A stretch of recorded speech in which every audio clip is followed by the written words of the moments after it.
When I hear things like critical theory, and I hear things like critical race theory and gender ideology and transgenderism and all of these things, and we know that the end goal is Marxism, I wanted to sit down and piece it all together about why they would choose this long and exhausting route to get to Marxism.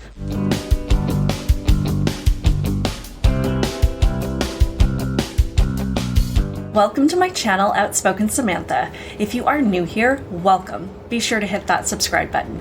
If you're returning, welcome back. Thank you so much for the support. On my channel, I like to give my opinion and perspective on things that are happening today, things that I think actually matter to everyday people, especially those of us trying to raise kids in the insanity known as today's society. I do like to talk about current events and politics and just pretty much anything that's just happening in the world that I think needs another opinion. So please like this video, leave your thoughts in the comments below, and share it with others. Help me to grow this channel and hopefully reach more people that value logic, reason, and sanity. Also, be sure to find me on Rumble under Outspoken Samantha in the event that YouTube decides I have violated their community standards, and chooses to kick me off their platform forever. That being said, let's get into today's topic. There's been this trending conversation across social media of the left accusing the right of not knowing what the word woke means. And this was sparked by a TV interview that Bethany Mandel, author of a book called Stolen Youth, was having with a co-host on the show called The Rising. And the co-host's name is Brianna Joy Gray.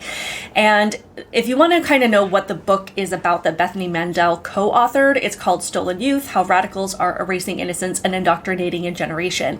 And Matt Walsh gave a review on the book. He says children can no longer trust their teachers, doctors, or the societal structures that claim to protect them. This isn't accidental. Stolen Youth pulls back the curtain of this pervasive ideology and arms parents with the information necessary to protect their children. And Christopher Rufo writes, Bethany Mandel and Carol Markowitz expose the rot that's spreading through American schools. Their brilliant new book shines a light on the disaster of American education and provides a vision for families to escape it. A must-read for parents, citizens, and policymakers. It gives you an idea of what this book is about. So in this interview, Brianna Joy Gray asks Bethany to define the word woke.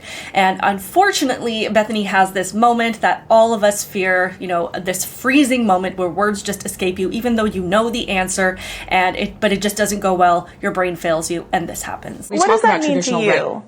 Would you mind defining woke? Because it's come up a couple times, and I just want to make sure we're on the same page. So, woke is sort of the idea that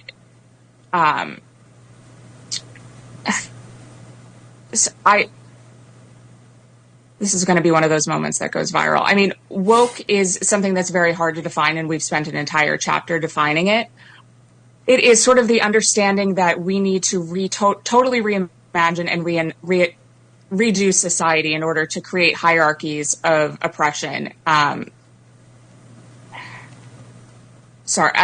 It's hard to explain in a 15-second soundbite. Yeah, look, your time. And of course, the left is having a field day with this. They like to accuse us of being uneducated, even though we are the ones that are constantly asking questions or constantly asking for more information and more transparency.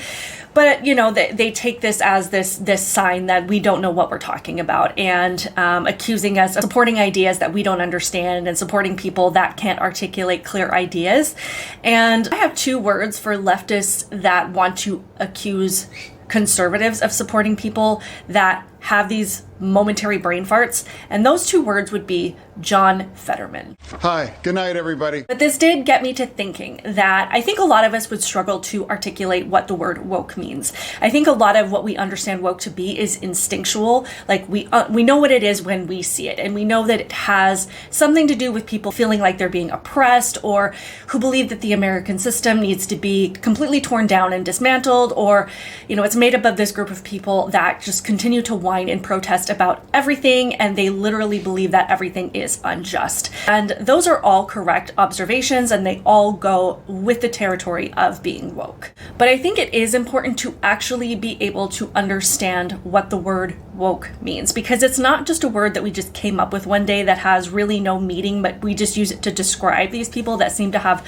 completely lost their minds. Let's rewind just for 1 second. I know that a lot of us scratch our heads every single day and we ask ourselves, how did we get to this place? How on earth Can there be people that literally accept ideas that just appear to be completely insane? How did we get to this place where there's this entire group of people that not only advocate for things that make absolutely no sense whatsoever, but they also advocate for things that are harmful and destructive, and they actually seem to be fighting for their own downfall. And the reason that a lot of these things don't make sense to us is because we are still operating from this place of reality and this place of sanity and this place where words still have their actual meaning and definitions.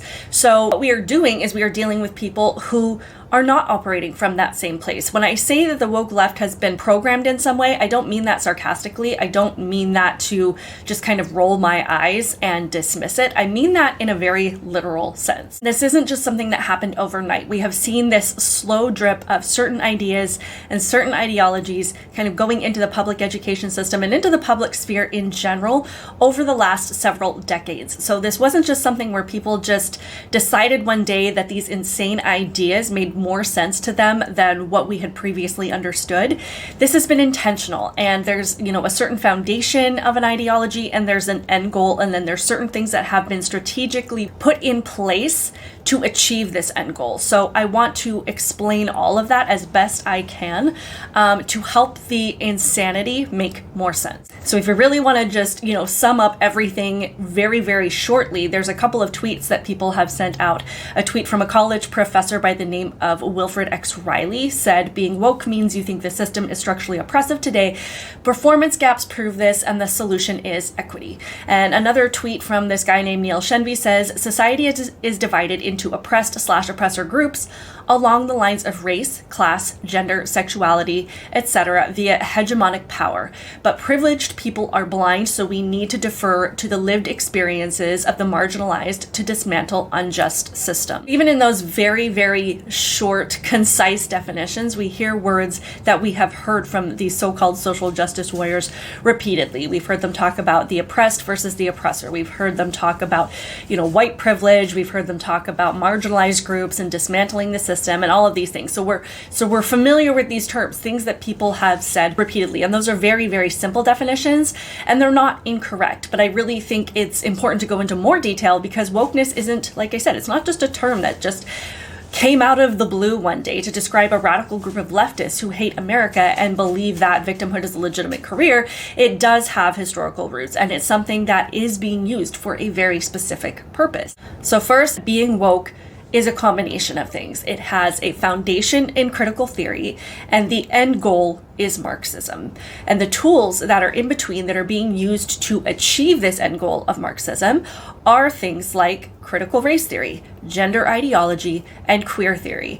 And how these things are being marketed and sold to the public are diversity, equity, and inclusion, social and emotional learning, and it's all under the guise of tolerance and acceptance. So let's talk about the foundation really quick. So the foundation was set in this ideology called critical theory. And if you listen to James Lindsay, he goes into the background of it, the history of it, the founders of this ideology, and it brings you to this point of what he calls to be conscientized or to have critical consciousness. And this critical consciousness, essentially to people that are woke, is a sense of being enlightened to the true nature of human beings. And what this critical consciousness teaches you to believe is that everything that has been built in the society as we know it has been built to dehumanize us through systemic racism, through sexism, through binary gender labels and stereotypes associated with your biological sex.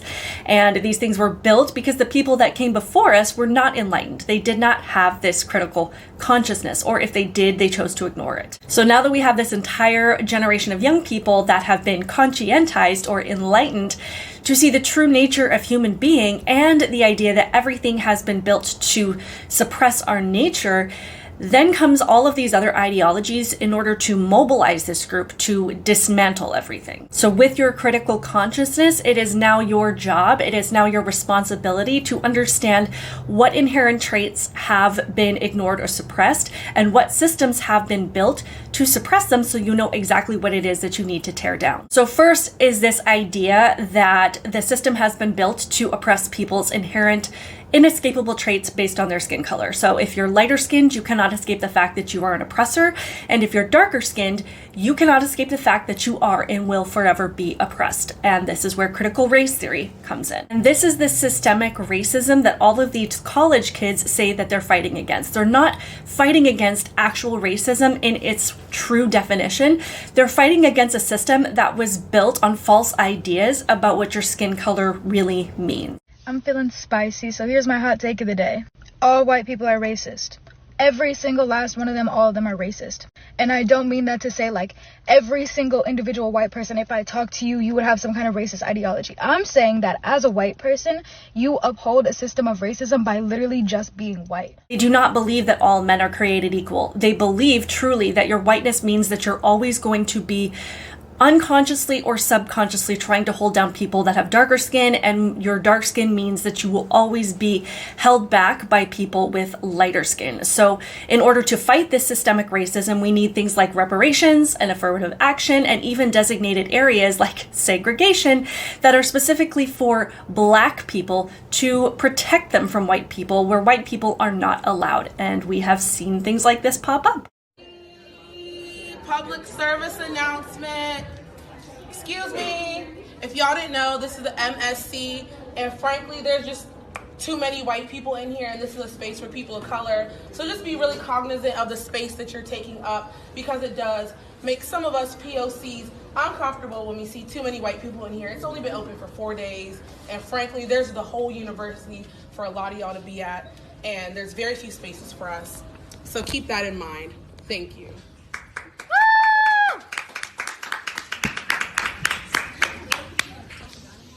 So next is the oppression of binary gender labels, and this is where gender ideology comes in. To be woke means that you recognize that binary gender labels were assigned and created again by oppressive people, by people that were not enlightened, people that did not have this critical consciousness, and that the true nature of human beings is to call ourselves whatever we want and to go by whatever we imagine in our heads.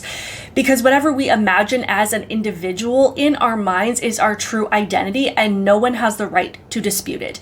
And that any person or industry or system that insists that we continue to use binary gender labels of man or woman, male or female, boy or girl, mother or father, that system or that industry needs to be dismantled and rebuilt. And this includes law, it includes medicine, social settings, athletics, education, which is why we have teachers who want to teach your kids that gender is fluid or that it's non-existent, to be able to change your child's name and pronouns without your permission, and why, shockingly, even people in medicine and science will move forward with treatments and procedures that affirm a child's true identity, and why they will say a child knows that they are trans from birth, because they are allowing your child to express who they truly are and not to be held back by the ideas of our oppressors that were put in place about boys and girls. As a side note, it is important to understand that gender dysphoria is not the same as being transgender.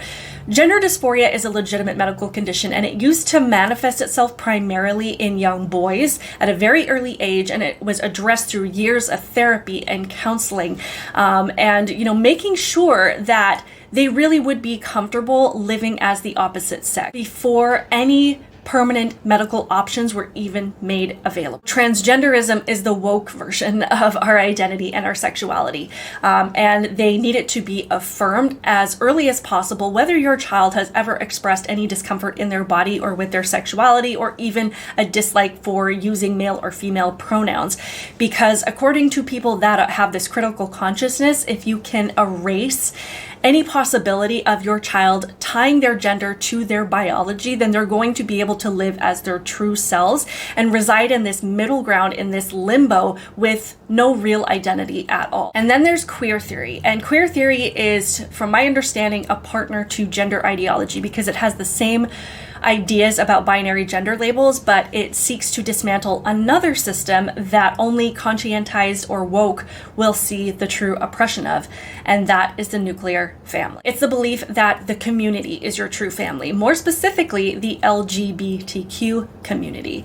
And of course, this partners perfectly with gender ideology, because once you've taught children that they can be whatever they want and that gender has no meaning, you can convince them also that their parents cannot be trusted with this new identity because their parents are not. They don't have this critical consciousness.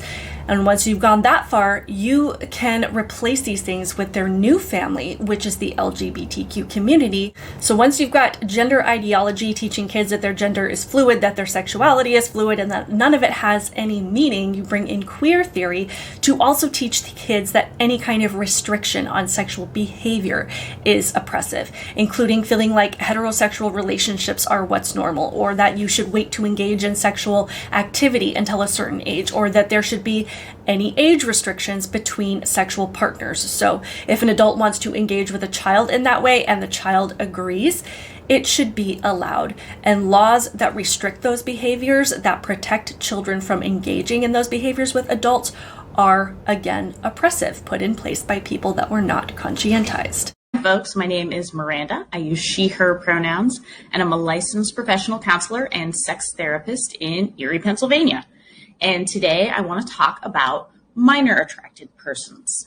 And I want to talk about minor attracted persons because they are probably the most vilified population of folks in our culture. And most folks are making incorrect assumptions about them without actually knowing much about them. And this brings us back to drag queens, because the introduction of drag queens is not an accident. They are being used to jar children out of this innocent state and expose kids to the most hypersexualized, raw, unedited, uninhibited versions of sexual behavior possible, as well as the most extreme, abstract form of identity possible. Because if you can break down a child's inhibitions to the most extreme version of things, then you can break down whatever hesitancy they might have to anything else.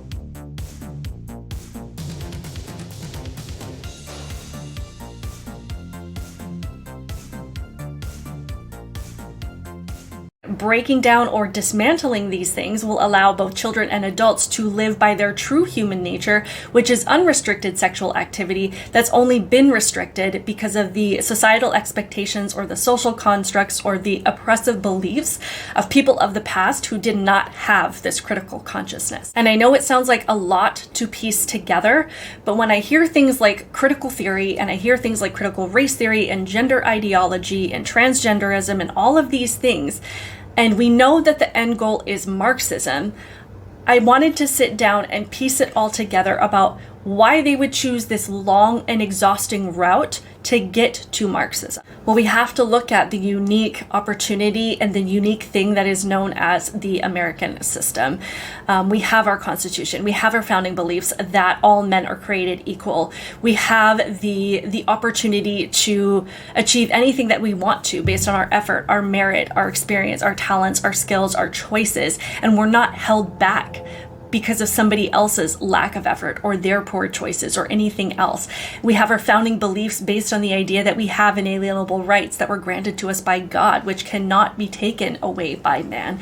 And that inspires people to live by a higher moral standard. And we have to remember that this is unique to America, that there's no other country on earth that operates this way. And this inspires a certain kind of human being, knowing that you have unlimited potential. And there are no other people on earth that truly have this innate understanding of their true potential and, the opportunity to grow up with the belief that they have no limitations and they have no restrictions. And that breeds a certain kind of people, a certain kind of strength. So in order to break that down, you have to infuse these ideologies into people. You have to get people to see themselves as unable to escape their inherent deep-seated evil qualities that make us irreversibly doomed to harm our fellow human beings. And if you can get people to believe that, then you can get them to believe that they don't deserve individual freedom, that it's a selfish belief, that individual success is greedy and that having opportunity based on your own personal efforts are selfish because you're accomplishing something that not everyone else can have, and it's creating gaps in success, and essentially you don't deserve it. This is how you have people believing that the entire system is unfair or that it's not equitable.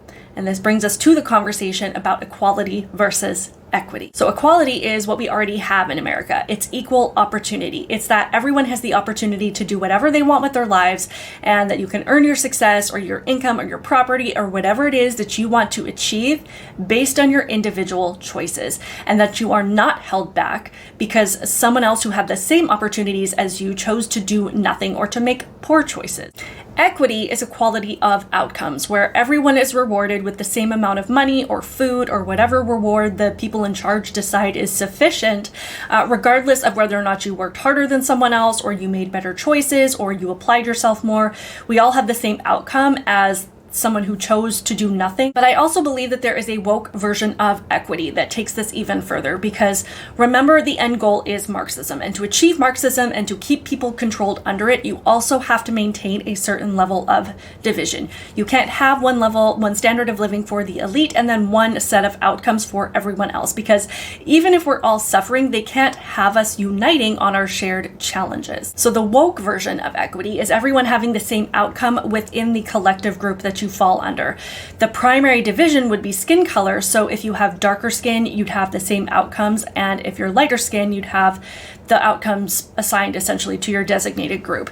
And this is where the conversation of reparations comes in, which is what they're talking about in California right now. They're talking about awarding Black families $5 million each. And when I heard this, I thought, racial division, because if you want to continue to drive the wedge between people of skin color, especially after decades of work to not see skin color at all, convince a group of people that they deserve money for circumstances they've never experienced from people who never imposed those experiences on them. And this is where we get to Marxism, which is a form of government ruling, an ideology where everyone is seen as this collective. There are no individuals, there are no unique qualities, there are no defining characteristics aside from skin color. It's anti-meritocracy, and everything you are forced to live under is based on the entire group of people that you've essentially been assigned to, which is easy to do if no one has a gender or no one has a unique identity, if we're all just basically generic human beings, which is so far away from what America was founded upon that it's not even in the same universe. But it's by implementing all of these ideologies and working them in together to eradicate individualism, to get people to believe that they are no more than what their skin color says about them, while convincing people that there are no inherent qualities that come with your biological sex, and that you can essentially socially construct all of the norms out of people that we believed about people in the past. This is how you turn America into a Marxist country. This destruction of people is coming from the inside out, from the bottom up, and it's coming through things like hypersexualization. We're moving all personal boundaries to create confused children who grow up degraded and dehumanized, with no sense of morals and no sense of self-worth, with no conscience. And it comes from believing that you're inherently evil and do not deserve the chance to live up to your unlimited potential. All of these things have been strategically intertwined to impose the overall destruction of human beings, who then turn into sad, depressed, uneducated, divided people who are therefore easy to control and also to mobilize for a political agenda. But if you ask someone on the left what woke means, to them it means being more aware of marginalized groups and wanting to create a better society so that the gaps between the super successful people and the most vulnerable and underserved communities narrows. And to them, the means of narrowing these gaps is through activism, and this becomes the most important goal of their existence, because once you become conscientized to all of these things and you're armed with critical race theory and gender ideology and queer theory, and you believe that the most important goal is to dismantle the system, then activism becomes the most important thing, which means political activism becomes the most important form of education, which is why we have activist teachers who are replacing actual education with indoctrination. To them, the most important thing is to enlighten the next generation of children to continue the work of dismantling these oppressive ways of living. And if you're someone who wants your children to get an actual academic education, then you're preventing children from becoming enlightened, from becoming woke, from having this critical consciousness, and therefore you want them to uphold these oppressive systems. And then there's this massive divide between people that believe that they're conscientized, that they're truly aware of how things are, and their view of people that they believe are not conscientized, who do not have this understanding, this true understanding of humanity. And this is why people that are woke will call the ideas and speech of anyone who is not woke hate speech, or they'll tell you that speech is violence or that your mere presence is harmful without ever being able to cite anything that you have said or knowing anything about what you stand for. Because since you don't have this critical consciousness, you're automatically part of this group that wants to uphold the oppressive systems that they need to dismantle. You're not conscientized, so that means that they not only don't need to listen to you, conversation with you is supporting oppression. And you can see this play out in real time. There was a video posted recently of a circuit judge, apparently he was a Trump appointed judge, I don't know, that went to speak at Stanford Law School. And all of these people are heckling him and not letting him speak and shouting at him. And then the diversity, equity, inclusion administrator, who's this black woman, gets up to the podium and she talks about how harmful just this guy's presence is, being, just in this room at this law school, just him being there is harmful. And she says, she invites people, if they don't want to stay, they can walk out and they can leave and protest. And a bunch of students leave. And I'm sitting here thinking, can any of you quote anything that this man has said that is hateful, that is racist, that is bigoted? And none of them would ever feel like they had to do that because of this underlying conscientized belief system, that they have an understanding of how things really are. And because this person that they're staring at does not, they do not even have to listen to him. I'm also uncomfortable because it is my job to say you are invited into this space. You are absolutely welcome in this space that people learn and again live. I really do wholeheartedly welcome you because me and many people in this administration do absolutely believe in free speech. We believe that it is necessary. We believe that the way to address speech that feels abhorrent, that feels harmful, that literally denies the humanity of people, that one way to do that is with more speech and not less. And not to shut you down or censor you or censor the student group that invited you here. That is hard, that is uncomfortable, and that is a policy and a principle that I think is worthy of defending even in this time. And again, I still ask, is the juice worth the squeeze? What does that mean? I mean, is it worth the pain that is caused? And the interesting thing is that if you talk to any woke person, they truly believe that what they're fighting for is going to accomplish this greater society.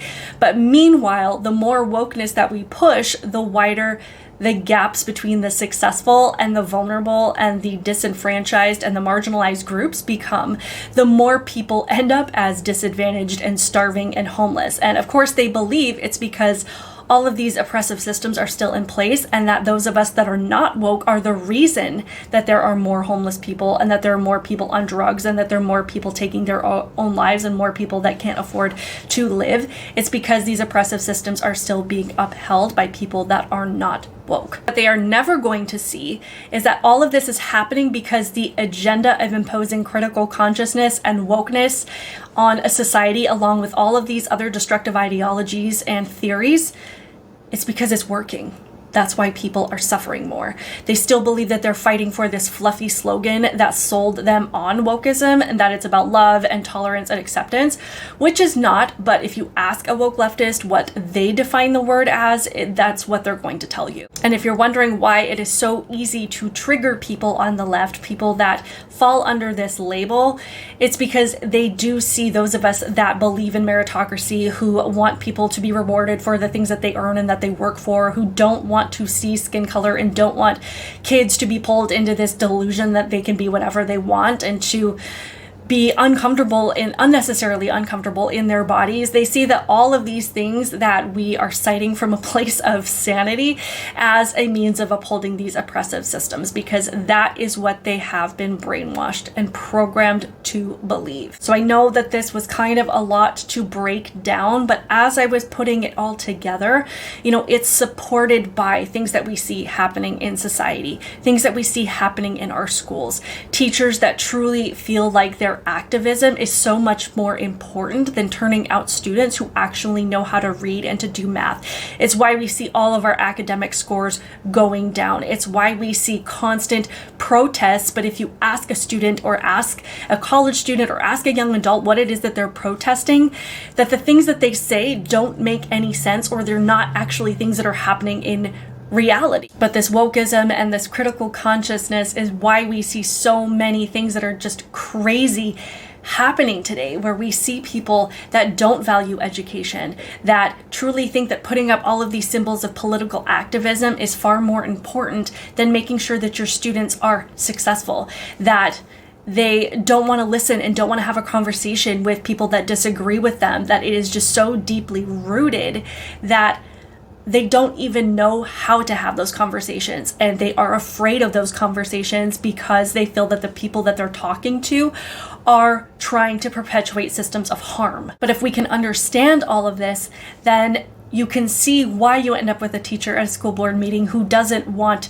transparency with parents, why you can see people advocating for drag queens in schools, why you can see, that it's okay to have different areas in schools that are segregated for white and black people, why you have people that truly believe that racism is the answer to solving racism.